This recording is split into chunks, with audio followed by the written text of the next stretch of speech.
Mesdames, Mesdemoiselles et Messieurs, bonsoir. Merci de nous rester fidèles dans le cadre de la promotion et la valorisation du secteur agricole. Tous les ans, notre équipe de reportage effectue le déplacement dans le nord de la Côte d'Ivoire, précisément dans la sous-préfecture de Bobi, dans le département de Séguéla, pour encourager ces braves populations qui ont décidé de s'intéresser à l'agriculture, de travailler afin de développer davantage leur environnement. À la tête de cette dynamique équipe, nous avons un sous-préfet qui mobilise les troupes à toujours demeurer au travail. Ça se passe de commentaires. Suivez avec nous ces 26 minutes. Anciennement zone diamantifère, la sous-préfecture de Bobi, malgré ses atouts naturels, manque de plusieurs infrastructures pour le développement de l'agriculture. Depuis plusieurs années déjà, sous la houlette de son dynamique sous-préfet, Eric Kwaku Luku, cette population s'est réellement mise au travail à travers le développement participatif. En effet, le projet Un habitant, un hectare de riz, de vivrier, de maraîcher, de coton et d'un arcade, initié par le sous-préfet depuis 2014, a permis à la population de Bobi de passer de l'artisanat minier à l'agriculture.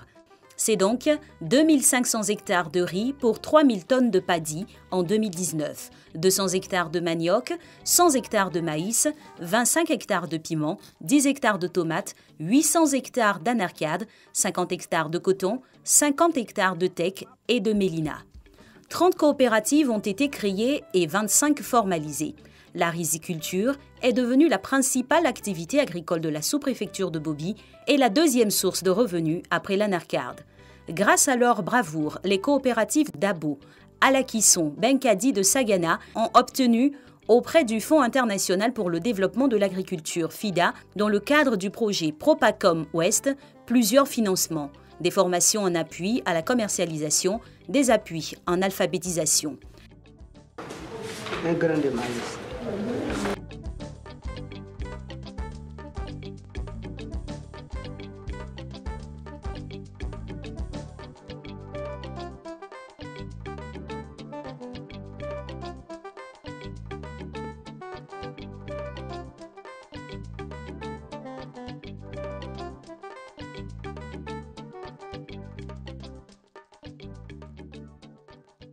Il faut dire que le Propacom, sur toute la zone, sur les 6 zones d'intervention du projet, Propacom a déjà appuyé 147 OPA.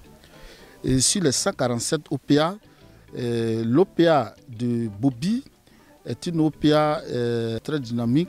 Cette OPA a déjà mis en œuvre plusieurs hectares de production de riz. La deuxième raison qui a motivé, c'est surtout le leadership de monsieur le sous-préfet de Bobi, qui a vraiment motivé cette OPA, motivé la population, donné vraiment les raisons de l'importance de ce barrage à Bobi. C'est ce qui a mené Propacom Ouest à mettre en œuvre le barrage de Bobi ici. L'impact du projet, c'est d'augmenter la production de riz dans la zone de Bobi, et c'est de lutter aussi contre le changement climatique. Parce que ici, les précipitations sont souvent rares et perturbées. Donc le barrage va leur permettre de faire plusieurs cycles de production de riz. Très satisfait des résultats obtenus, Jacques Nguessan note cependant des réajustements à faire. Propacom est globalement très satisfait. Propacom Ouest est un projet qui est financé par le FIDA, le Fonds international de développement agricole, et le gouvernement de Côte d'Ivoire. Le projet est financé à hauteur de 24 milliards sur 6 régions d'intervention. Donc Bobi n'est pas seulement la seule région. Et en termes d'aménagement hydro-agricole, nous avons réalisé d'autres ouvrages d'aménagement hydro-agricole, y compris également Bobi. Normalement, il était prévu de réaliser tous les ouvrages annexes au barrage. 11 km de pistes, 5 hectares piscicoles, 5 hectares maraîchers, et puis aussi un couloir de transhumance. Mais en même temps, Propacom Ouest finit bientôt. Mais nous avons une stratégie de sortie de ce projet-là. Et dans cette stratégie de sortie, nous allons contacter d'autres acteurs qui peuvent vraiment apporter un appui financier pour finaliser les travaux qui n'ont pas pu être faits. Continuons notre incursion dans le département de Séguéla. Nous constatons dans cette zone intertropicale, entre savane et forêt, que le département de Séguéla, à l'instar de plusieurs grandes régions du pays, subit les effets pervers du changement climatique. La construction des grands ouvrages initiés par Monsieur le sous-préfet nécessite également une bonne pluviométrie pour assurer un bon rendement des produits agricoles que lui et ses administrés ambitionnent de produire. Ne voulons pas négliger ce volet, surtout que l'objectif est de faire de Bobi l'un des greniers de la Côte d'Ivoire. Une vaste opération est alors engagée auprès de la population sous l'impulsion du cantonnement des eaux-forêts pour l'appui technique afin de reboiser la forêt détruite. À Niéhou, un village de la sous-préfecture où le reboisement est fait, le capitaine du cantonnement des hauts-forêts nous explique les techniques mises en œuvre avec son équipe. Je suis le capitaine Kone Kunachouatu, chef de cantonnement des eaux et forêts de Séguéla. Et en ce soir, je parle au nom du directeur régional des eaux et forêts de Séguéla qui nous a donné l'autorisation de venir sur le terrain pour le représenter. En effet, voilà maintenant 4 ans que nous sommes dans le département de Séguéla. Et lors de notre mission de reconnaissance de terrain, nous avons croisé le sous-préfet de Bobi qui nous a paru être familier. Et après les recherches, il s'est trouvé que nous l'avions déjà aperçu à une émission Brave Paysan. Et nous lui avions promis l'accompagner dans le dynamisme de suivi de nos populations dans le sens de l'agriculture. Et nous, notre volet, c'était le volet forestier. Il a posé le problème comment on pouvait coupler l'agriculture à la foresterie. Et ensemble, nous avons trouvé le canevas pour pouvoir intégrer la foresterie dans les projets Propacom. Donc l'année passée, vous êtes arrivé à Séguéla à une période pareille où on avait planté ces arbres de Tectona grandis pour le nom scientifique. Et aujourd'hui, nous revenons sur le site pour vous montrer qu'il y a du suivi. Il y a quelque chose qui est en train d'être fait au niveau de la sous-préfecture de Bobi. Il faut dire que la sous-préfecture de Bobi a été une zone, anciennement, zone d'exploitation minière. Et donc, quand on a fait l'état des lieux, on avait besoin de 200 hectares pour rattraper la destruction du couvert végétal provoquée par l'exploitation minière. Et donc aujourd'hui, nous sommes déjà à 50 hectares. Et je pense bien qu'avec le sous-préfet, des efforts sont en train d'être faits pour combler ce vide et aller au-delà. On a des soucis de parcelles pour faire l'agriculture, mais nous avons mis ensemble aujourd'hui sur cette exploitation le teck et le manioc pour dire que dans les premières années de la mise en place du teck, on peut l'accompagner de culture. Ça peut être soit de l'igname, ça peut être soit du manioc, ça peut être vraiment la culture vivrière peuvent accompagner le teck dans notre zone jusqu'à 5 ans.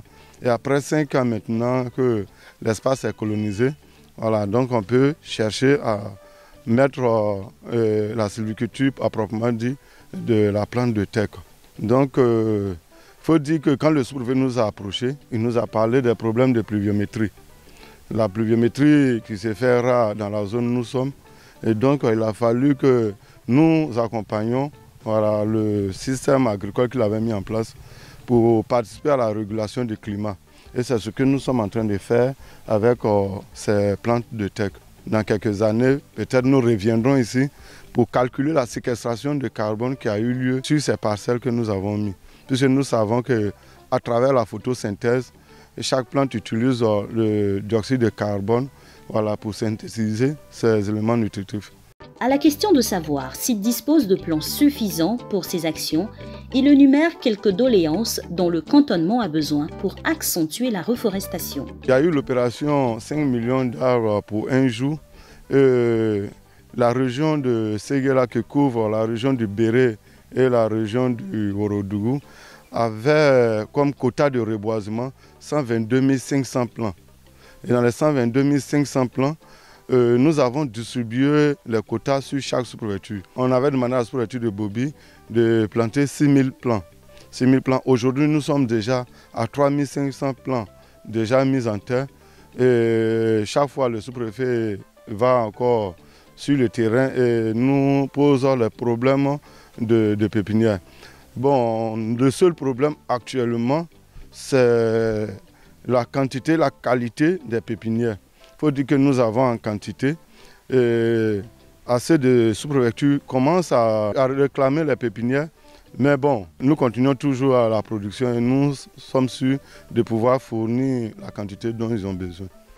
Le reboisement permettant en expérimentation l'association du bois de teck au manioc ainsi que l'igname, les jeunes du village qui assistent les eaux-forêts dans cette tâche sont aussi réunis en coopérative dénommée Anoisé, tout en tirant profit de leur labeur. Nous-mêmes, on a l'habitude de faire champ des anacades. Grâce au sous-préfet, à l'appui des eaux-forêts de Séguéla, vraiment, on a pu avoir le pépinière de teck. On a essayé, mais avant, on ne voyait pas que c'est une bonne chose. L'année passée, on a fait vraiment. Le sous-préfet nous a dit, bon, de temps en temps, on va mettre un manioc pour essayer de voir. Voilà, vraiment, cette année, ceux qui viennent, on vient nous féliciter. On voit que c'est une bonne chose. Il y a d'autres même qui ont envie de faire aussi. La diversification et l'innovation dans leurs travaux, en plus du reboisement, leur donnent une assurance en vue de ne pas aller à l'aventure. Ça fait quelques années que nous avons commencé les activités. Donc nous faisons également de la tomate.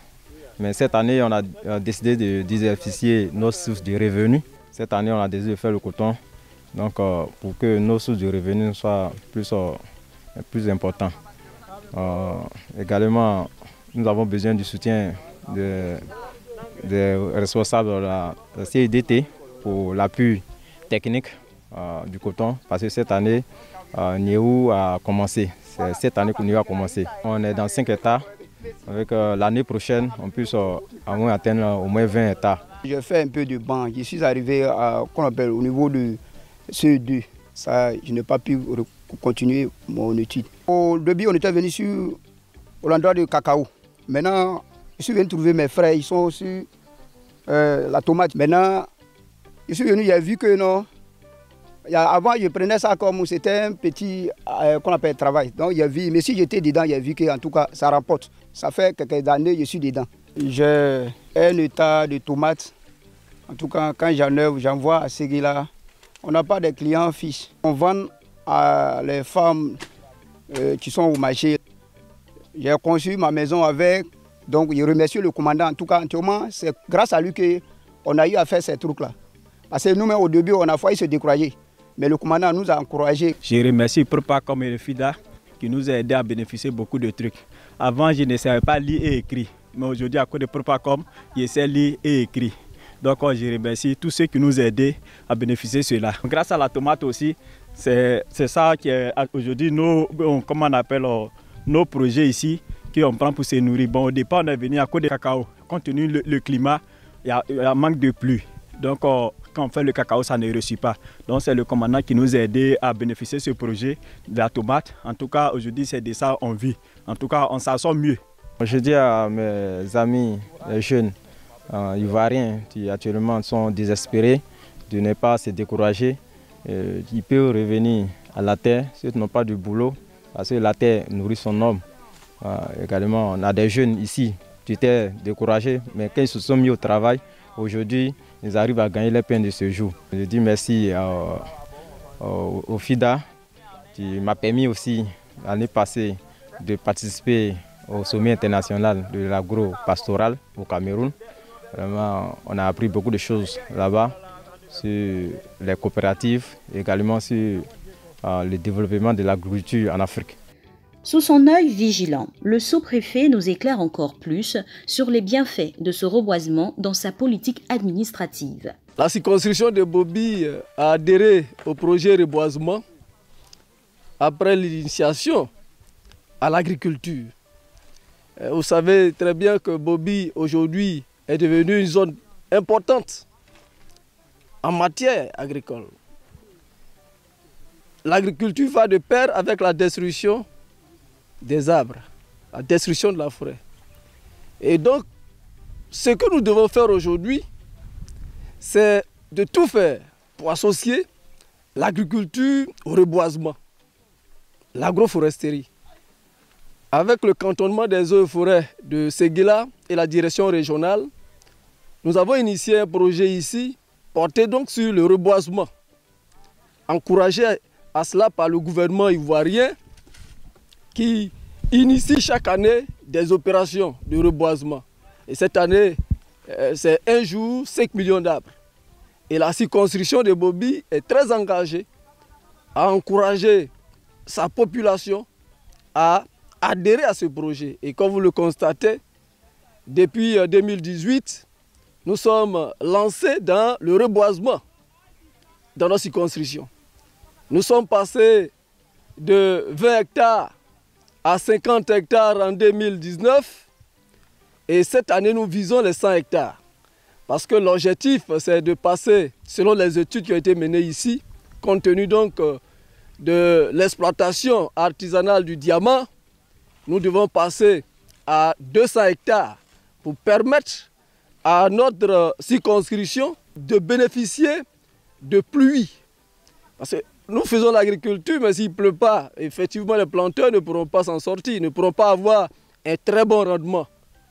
Il faut donc encourager la circonscription de Bobi et partant toute la région du Ourodougou à adhérer au projet reboisement que la Côte d'Ivoire a confié au cantonnement des eaux et forêts et à la SODEFOR. Il nous faut donc les encourager, les soutenir. Nos techniciens ont besoin d'appui et l'administration doit être à leur côté. C'est dans ce sens que nous avons apprécié l'implication active du chef de cantonnement qui est venu nous rendre visite dans nos circonscriptions. Et ce dynamique capitaine des eaux et forêts, cet agent émérite qui a bénéficié du prix national d'excellence en matière donc de reboisement, un prix décerné par l'État de Côte d'Ivoire, nous n'avons que pu nous en réjouir quand il est venu et il nous a dit, commandant, nous serons à vos côtés pour aider vos circonscriptions à mener cette lutte contre le réchauffement climatique. Et ce partenariat depuis 2018 profite à ma circonscription. Comme vous l'avez constaté, nos planteurs ont épousé cette politique en faisant le manioc, en faisant l'igname, soit l'haricot, de sorte qu'aujourd'hui, tous ceux qui passent sont impressionnés et Dieu seul sait les demandes qui sont donc transmises au sous-préfet. Même les cadres d'Italie, de France, des États-Unis et d'Abidjan veulent participer au projet. Mais la grande difficulté que nous avons, c'est l'obtention des pépinières. Parce que nous n'avons pas de site à Bobi. Il faut aller voir le cantonnement des eaux et forêts à Séguéla. Il faut régler le problème des transports. Et ils sont à saluer parce que, sans relâche, ils se mettent en ordre de bataille pour être à nos côtés, pour nous aider à avoir ces pépinières-là. Donc nous voulons rassurer les populations qui sont toujours intéressées par ce projet à faire aussi des sacrifices en nous soutenant donc dans le financement de ce projet. C'est comme celui qui fait l'agriculture de rente comme l'ANACAD.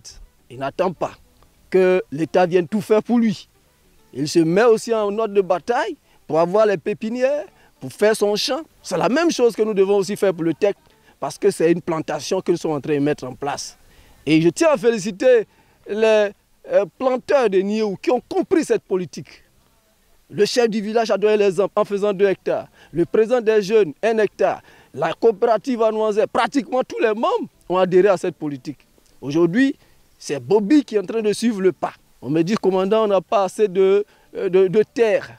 J'ai dit, on peut être une petite localité et avoir des potentialités économiques. Ils font aujourd'hui de la tomate, ils font aujourd'hui du coton, ils font le riz, ils sont à plus de 100 hectares de riz. Donc c'est dire que quand on a la volonté, on peut surpasser les obstacles et atteindre des objectifs. Ayant vu ses acquis, la Sodexam contribue à son tour en apportant un nouvel équipement pour des données agrométéorologiques fiables. Le dynamisme du sous-préfet ayant été reconnu par sa hiérarchie, il a été désigné comme intérimaire dans une autre circonscription dénommée Douala. Le développement de la Côte d'Ivoire se repose principalement, l'économie se repose principalement sur l'agriculture. Et nous, aujourd'hui, dans la sous-préfecture de Douala, notre maillon vraiment faible, c'est vraiment l'agriculture. Et avec le sous-préfet de Bobi, qui aujourd'hui assume l'intérim de la sous-préfecture de Douala, est venu nous encourager de façon à ce que nous puissions faire développer l'agriculture chez nous à Douala, surtout les cultures vivrières. Il a montré ses preuves à Bobi. Alors, donc, il veut en faire aussi à Douala avec nous. Et nous, en tant qu'autorité municipale, nous sommes pleinement d'accord avec vraiment cette politique. Et nous le disons haut et fort que nous sommes prêts à l'accompagner avec nos braves et jeunes, nos femmes. Smaro Nomassa, nous sommes au sein du groupement qu'on appelle Diaïté. Nous produisons du riz, nous produisons du maïs, nous produisons aussi un peu de coton. Le sous-préfet de Bobi, qui a su l'intérim du sous-préfet de Douala, est venu nous rendre visite aujourd'hui. Vraiment, nous sommes très contents. Nous souhaitons qu'il nous aide. Nous souhaiterons être organisés en coopérative. Il nous aide pour qu'on puisse développer notre activité. Les jeunes de Douala, ayant eu les échos du travail en cours à Bobi, émettent des doléances quant à la confirmation du commandant comme également sous-préfet de cette localité. En effet, il a réuni ici aussi ces jeunes en coopérative. Je suis le président de ce groupement et notre activité est basée actuellement sur l'agriculture, la culture de riz, de maïs et de coton. Ici à Douala, nous avons investi dans le domaine des infrastructures avec la construction d'un collège et nous avons été épaulés par le conseil régional. Mais aujourd'hui, nous souhaiterons vraiment nous investir dans l'agriculture à l'instar de nos camarades, de nos amis de Bobi. Le sous-préfet de Bobi qui a su aujourd'hui l'intérim du sous-préfet de Douala qui est affecté à d'autres fonctions est venu nous visiter afin que nous puissions bénéficier de ses conseils. Nous demandons vraiment qu'il nous assiste et que nous soyons assistés aussi par le conseil régional et certaines structures qui peuvent nous aider. Parce que vu le développement que nous constatons aujourd'hui à Bobi en matière d'autosuffisance alimentaire, nous souhaiterons aussi vraiment qu'il en soit de même chez nous ici. Chacun de nous a déjà 2 ou 3 hectares de riz. Ici, c'est le champ de notre groupement.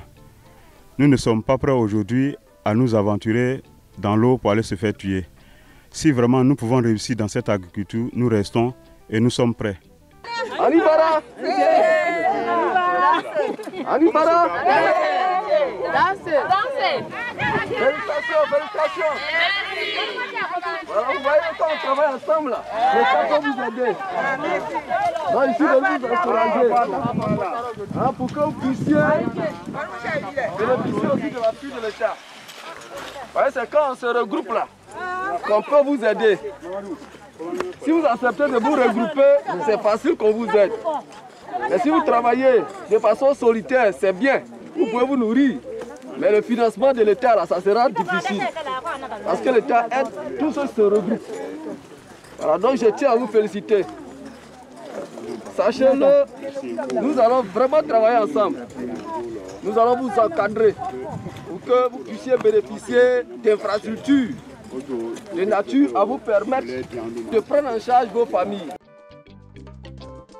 C'est dans une symbiose entre un administrateur dévoué et ses populations motivées à adopter ces projets que nous avons vu clairement que Bobi est en chantier pour le bien-être de la région.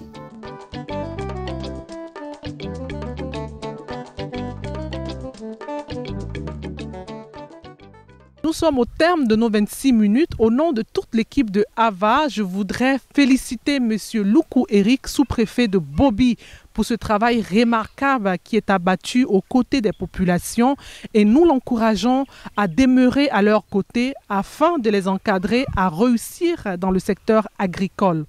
Pour tous ceux qui souhaiteraient revoir nos différentes émissions, vous pouvez également aller sur notre chaîne YouTube. Pour vos avis et suggestions, n'hésitez pas à nous contacter. Et ceux qui veulent également nous recevoir dans leurs différentes régions, nous sommes disposés à venir auprès de vos populations pour les encourager à persévérer dans l'effort. Nous croyons que grâce à l'agriculture, nous pourrions résorber le taux de chômage élevé en Côte d'Ivoire. Que Dieu protège notre belle patrie. Au revoir.